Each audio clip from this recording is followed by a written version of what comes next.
কেউ এটা চায় না। এটা রহস্যজনকভাবে এটা ঠিক ইলেকশনের পরবর্তীকালেই এটা ঘনীভূত হবে।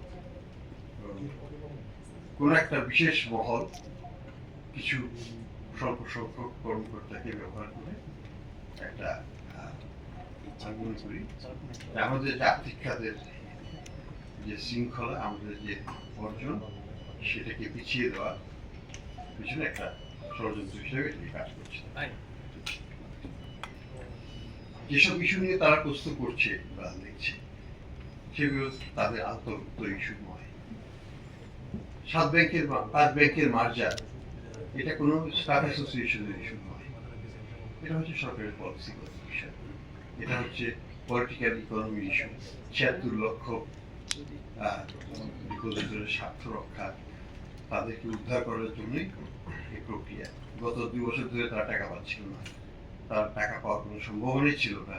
এখানে সরকার থেকে 20,000 কোটি টাকা দেওয়া হয়েছে বাংলাদেশ ব্যাংকের ফান্ড থেকে, যেটাকে আমরা বলি ডিপোজিট ইন্স্যুরেন্স ফান্ড, সেখান থেকে 12,000 কোটি টাকা দেওয়া হয়েছে। 32,000 কোটি টাকা দিয়ে আমরা আস্তে আস্তে তাদেরকে টাকা শোধ করছি। একবার সম্ভব নয় তাদের টাকা শোধ করার ব্যাপারে। এটাকে ইনভেস্টিগেশন করে বলা হচ্ছে যে কিছু ব্যাংক, যেমন এক্সিম ব্যাংক বা এসআইবি, ভালো ছিল। এক্সিম ব্যাংকের কথাই যদি ধরি, 9,500 কোটি টাকা আমরা তাদেরকে লিকুইডিটি সাপোর্ট দিয়েছিলাম, যেটা নতুন বোর্ড যেটা করা হয়েছিল, তারা এটাকে রক্ষা করতে পারে নাই, কিছুই করতে পারে না। 9,500 কোটি টাকা গায়েব হয়ে গেল। ডিপোজিটের কিছু দেওয়া হয়েছে, বড় বড় ডিপোজিটরকে তারা দিয়ে দিয়েছে, এবং এটার সব ব্যবহার কতখানি হয়েছে সেটা বলা মুশকিল। পরবর্তীতে এক্সপোর্টারদের জন্য আর এক্সিম ব্যাংকের জন্য আমরা আরো প্রথমে 1,000 কোটি টাকা দিলাম গত বছর, তারপরে 876 কোটি টাকা মনে হয় দেওয়া হলো এক্সপোর্টারদের জন্য। এটা এই টেক ওভারের ঠিক একটু আগে, আর টেক ওভার করার পরে গত 2 সপ্তাহ আগে আমরা আরো 1,000 কোটি টাকা দিলাম। তার মানে কত? 9.5 প্লাস আরো 3,000 কোটি।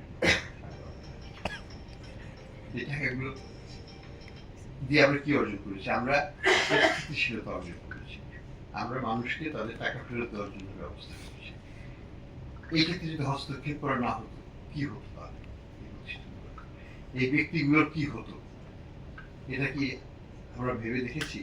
এই 76 লক্ষ পরিবার 4 দিয়ে 5 দিয়ে যদি মাল্টিপ্লাই করি, 3.5 কোটি লোকের আমানত কে ফেরত দিবে? আমরা তো আস্তে আস্তে দিচ্ছি, চেষ্টা করছি।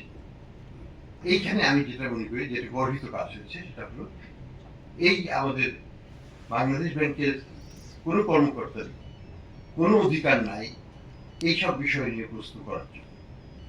এটা তাদের আওতাভুক্ত কোনো ইস্যু নয়, হতে পারে না, কোনো দেশে কোথাও হতে পারে না। এবং সেই কারণেই আমরা তাদের উপর ডিসিপ্লিনারি অ্যাকশন নিয়েছি। এটা কোনো হঠাৎ কিছু নয়, এটা কোনো ব্যক্তি স্বার্থের ইস্যু নয়। এটা হচ্ছে একটা প্রতিষ্ঠানকে টিকিয়ে রাখতে হলে প্রতিষ্ঠানের কিছু নিয়মতান্ত্রিক কার্যপ্রণালীকে মেনেই চলতে হবে। আমি যদি চাকরি করি, আমাকে চাকরির বিধিবিধান মেনে চাকরি করতে হবে, না হলে আমাকে চলে যেতে হবে।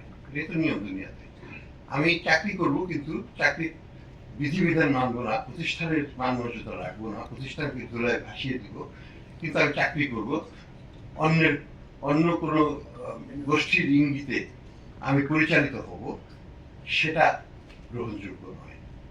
সে কারণেই তাকে সাসপেন্ড করা হয়েছে। এখন বলতে পারেন সাসপেনশনের পরে কেন ট্রান্সফার করা হবে?